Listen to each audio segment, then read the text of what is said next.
The Pentagon wants to add F-35 stealth fighters to America's missile shield.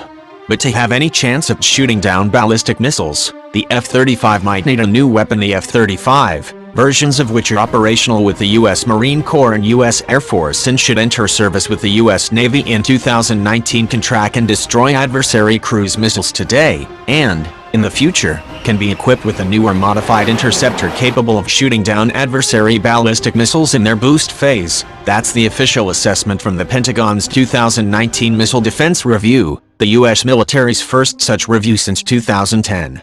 Missile defense is an essential component of U.S. national security and defense strategies. The review asserts current U.S. ballistic missile defense forces include a host of sea, land, air and space sensors, U.S. Army ground-launched missiles and interceptors aboard Navy warships.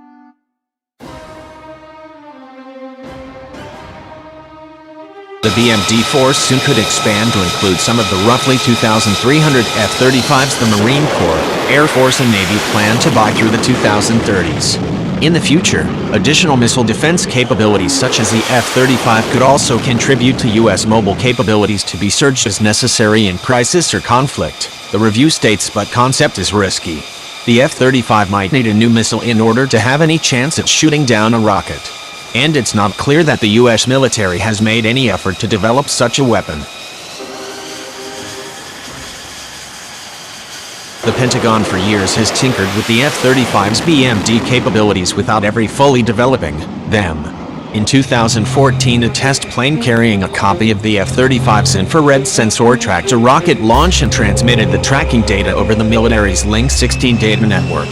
In 2016, a Marine Corps F-35B detected and tracked a missile and passed the data to a Navy Aegis missile defense system.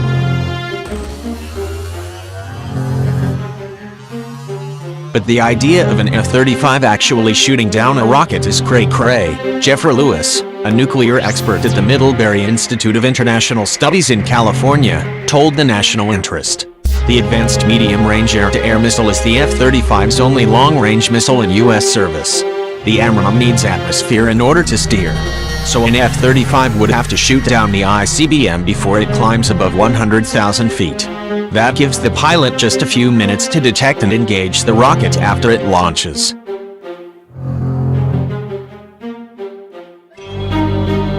This sets such a short time scale for detection and interception you'd have to be very close to the launch site. Laura Grego, a missile expert with the Massachusetts-based Union of Concerned Scientists, told the National Interest.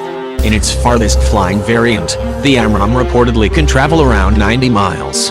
America's rivals such as North Korea launch their rockets from deep inside their own territory. How do you get the F-35s in there safely? Grego asked. I think you would have to already be occupying North Korea to use it.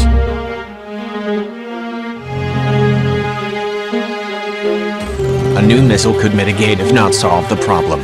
In 2017, the U.S. Defense Department launched a 2-year engineering assessment of the new long-range engagement weapon, a potential far-flying replacement for the AMRAAM. But the LREW, while subject to study, apparently isn't in active development. If the Pentagon started actually working on a new missile in 2019, it might not be ready for combat until the mid-2020s. I'd say 6 to 7 years to essentially work out the concept of operations and develop the capabilities, whether it's sensor-based or a new fast missile that's hung on the bottom of an F-35 for the BMD missile. Integrate those capabilities, test them and deliver them into a theater of operations, Air Force General Samuel Greaves, head of the U.S. Missile Defense Agency, told the Senate Appropriations Subcommittee on Defense in April 2018.